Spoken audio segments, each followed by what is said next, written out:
Watering down milk. Grandma stretched every drop by thinning milk with a little water when the pantry ran low. During the Great Depression, this simple step made scarce milk last through cooking, baking, and breakfast.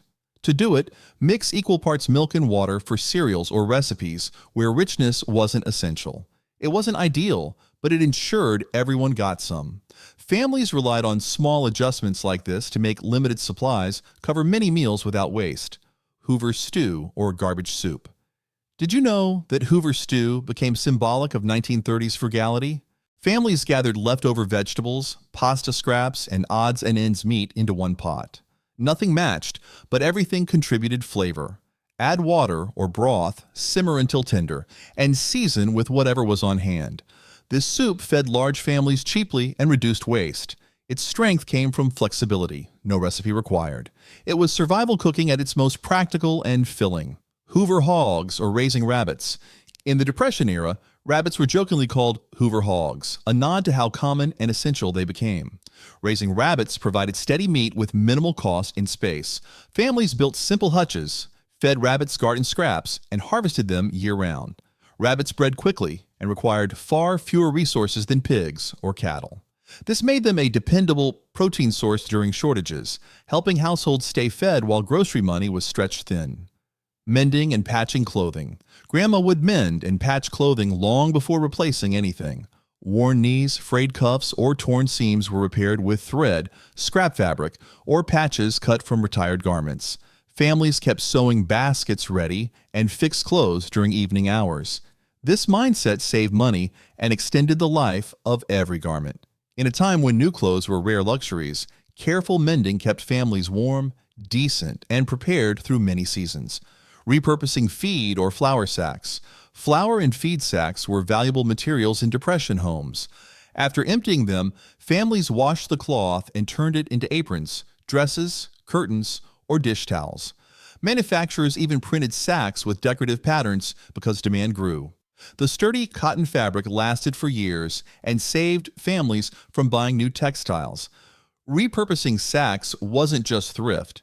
It was a cornerstone of homesteading creativity, turning necessities into clothing and household goods at virtually no cost. Collecting bacon drippings or grease. Bacon drippings were never discarded in Grandma's Depression-era kitchen. After frying, the liquid grease was strained into a jar and kept near the stove. Once cooled, it hardened into a flavorful, long-lasting cooking fat. Families used it to fry potatoes, season beans, bake cornbread, and grease pans when butter was scarce. To store it, keep the jar cool and covered. This simple habit stretched every meal, adding richness without spending a cent. One of the most dependable kitchen savings of the time. Building with found or scavenged wood. During the Great Depression, families gathered fallen branches, fence scraps, and discarded lumber to build tools, repair sheds, or craft simple furniture. Wood was inspected for nails, trimmed clean, then repurposed. Even pallets or fruit crates were taken apart for usable boards. To work safely, pieces were dried, cut to shape, and reinforced with whatever nails or wire were available. Scavenged wood reduced costs dramatically and helped homesteads stay functional when new materials were far out of reach. Quilting with fabric scraps. Quilts were stitched from worn-out shirts, flour sacks, and leftover dress fabric. Every scrap mattered. Pieces were cut into squares or strips, then arranged into patterns that made beauty from necessity. Layers of cloth were sewn together for warmth, often stuffed with old blankets, or batting made from wool trimmings. Families gathered around quilting frames through winter evenings, turning remnants into bedding that lasted years. Scrap quilting reflected ingenuity, keeping homes warm without buying new textiles. Growing dry beans and corn staples. Beans and corn were Depression-era essentials because they stored well, grew reliably, and provided high nutrition for little cost. Families planted varieties meant for drying. Harvesting them late in the season after shelling or grinding, the crops were stored in jars or sacks for winter meals. Beans fueled soups and stews, while dried corn became cornbread, mush, or meal. These staples required little land and kept families fed when money couldn't stretch far. Core crops for true homestead survival. Maintaining a sourdough starter. A sourdough starter was the beating heart of many Depression kitchens.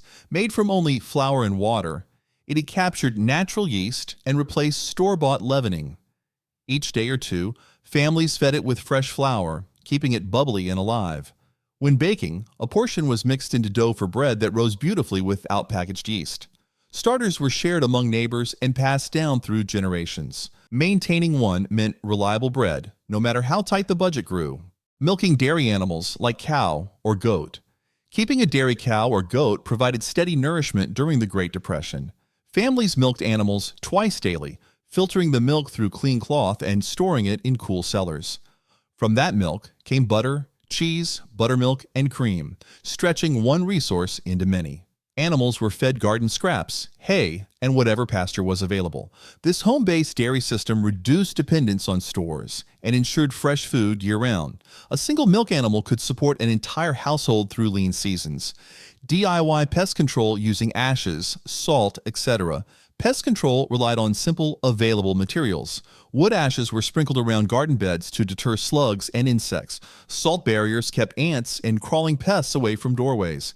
Vinegar wiped along counters discouraged flies. These methods cost nothing and used byproducts already on hand. During the Great Depression, families leaned on such practical solutions because store-bought chemicals were luxuries. With routine application and observation, these humble materials kept homesteads cleaner and crops safer, curing and smoking meats, especially pork. Preserving meat was essential when refrigeration was limited. To cure pork, families rubbed it with salt, sugar, and spices, letting it rest in a cool cellar for days or weeks. Afterwards, the meat was hung in a smokehouse where slow-burning wood added flavor and extended shelf life. This process kept food edible through winter months. Skilled curing meant nothing went to waste after butchering. In tough economic times, preserved meat was a lifeline that carried households through long stretches without fresh supplies.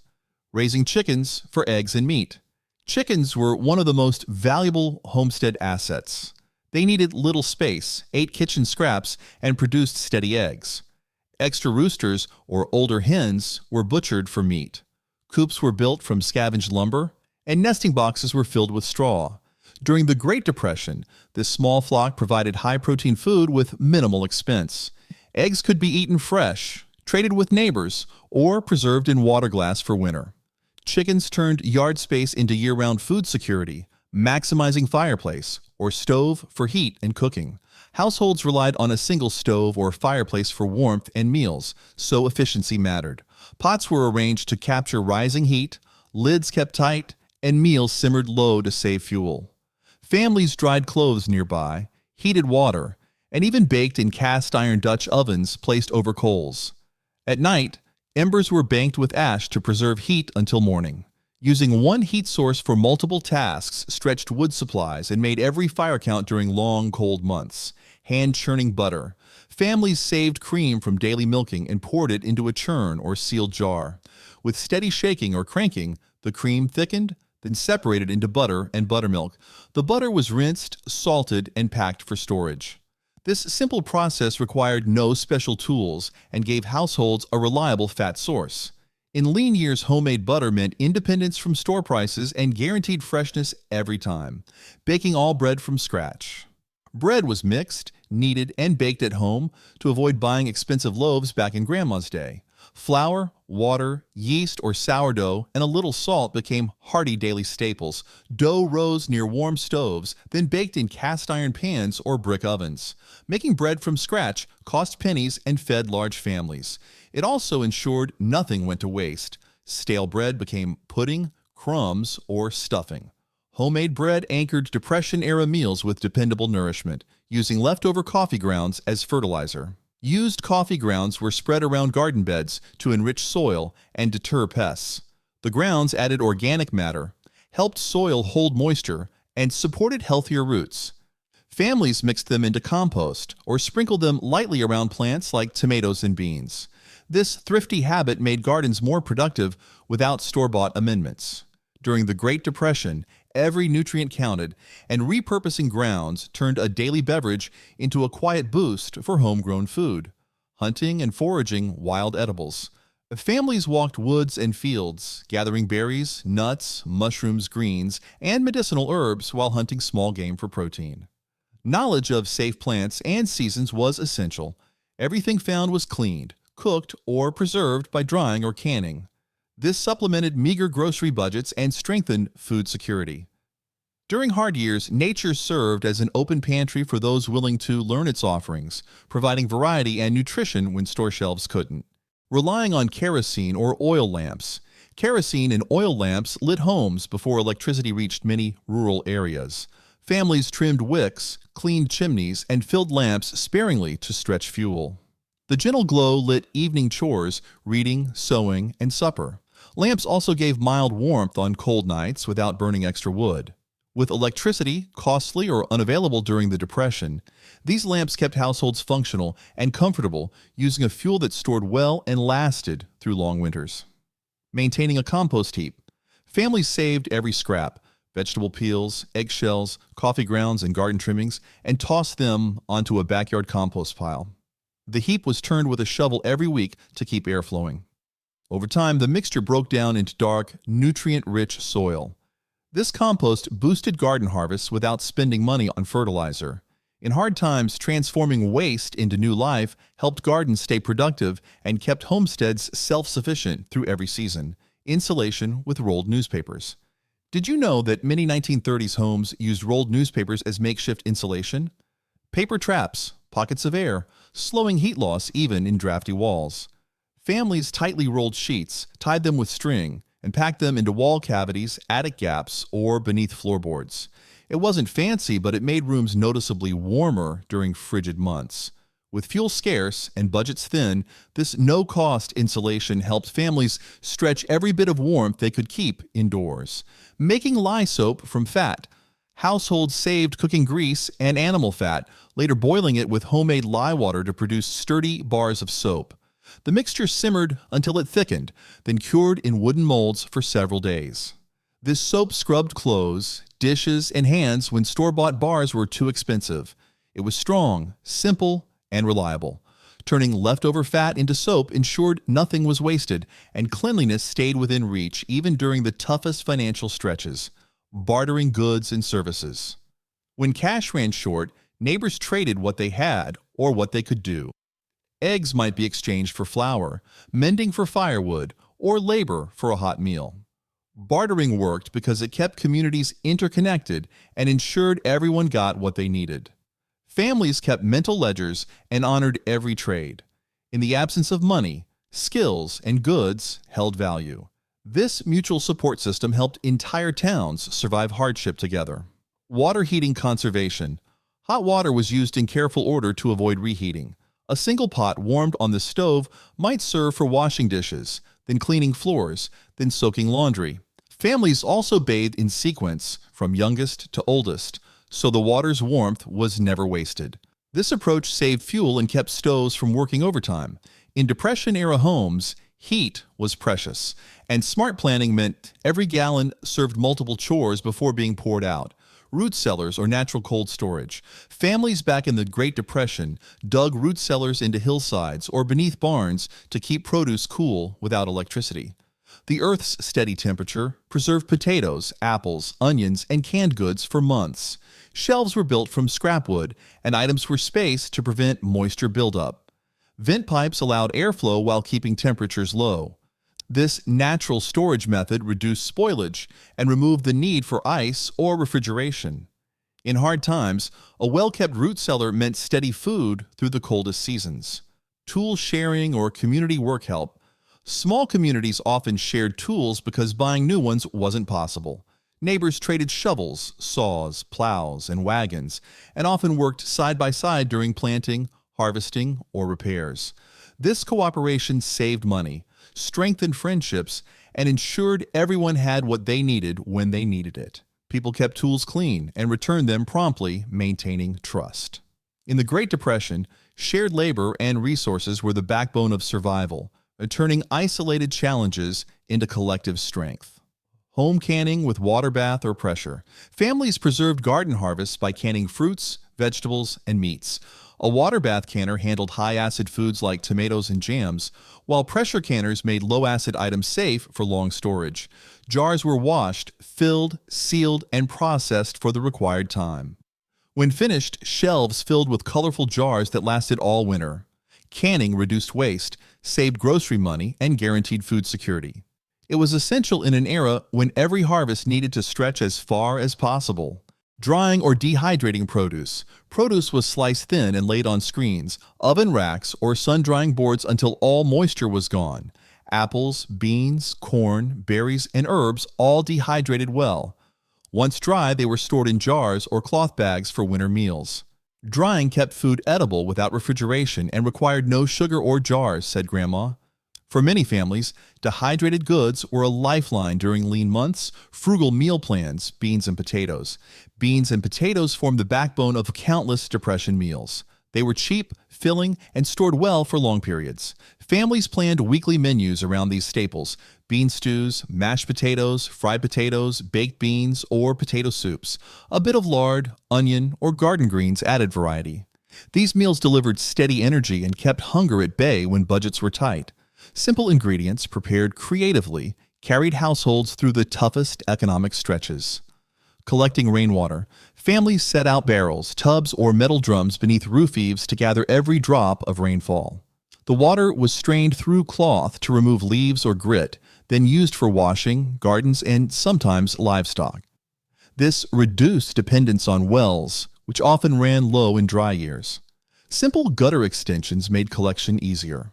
In hard times, rainwater became a free resource that lightened the workload and kept homesteads running even when water access was uncertain. Dyeing fabric with natural sources.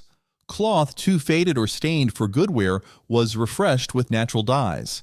Onion skins made warm yellows, walnut hulls produced browns, and beet tops gave soft pinks. Fabric was simmered in a pot with the dye source, then rinsed and dried.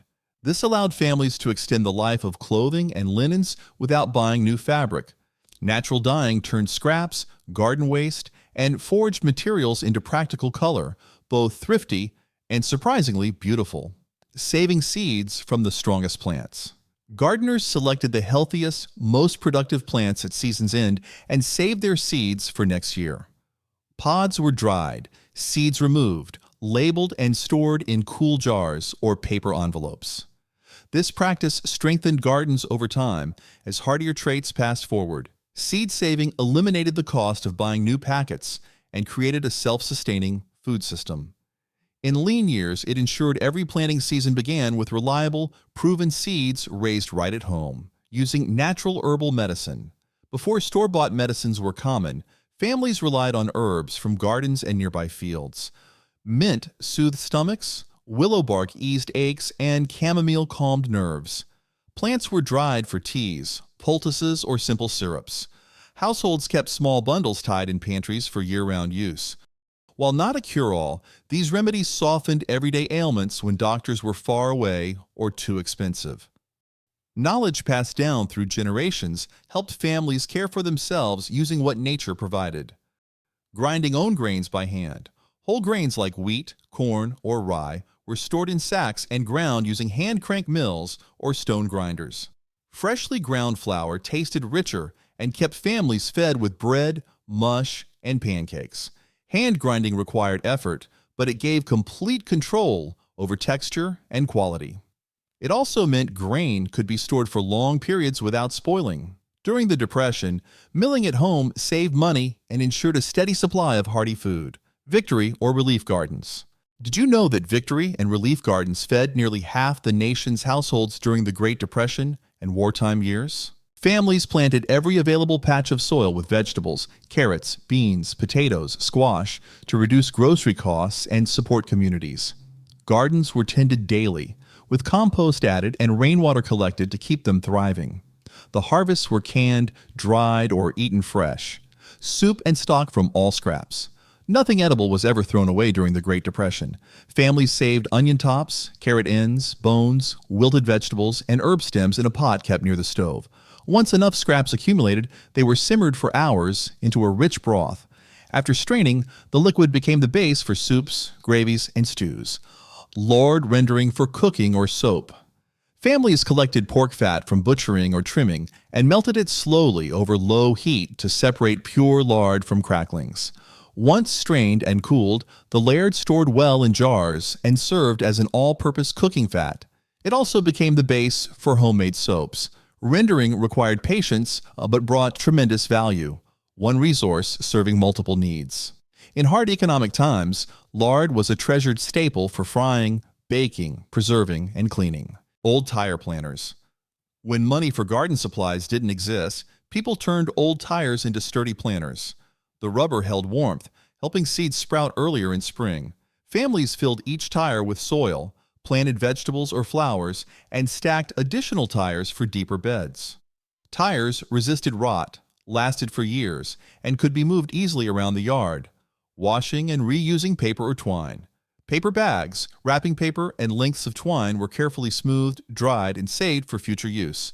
Families repurposed them for storing goods, wrapping lunches, labeling jars, or tying up garden plants. Nothing that still had life left was wasted. Twine was rewound into tidy bundles, and paper was folded flat for drawers. Hand-washing laundry with washboard. Grandma would hand-wash laundry with a washboard to save both money and wear on clothing.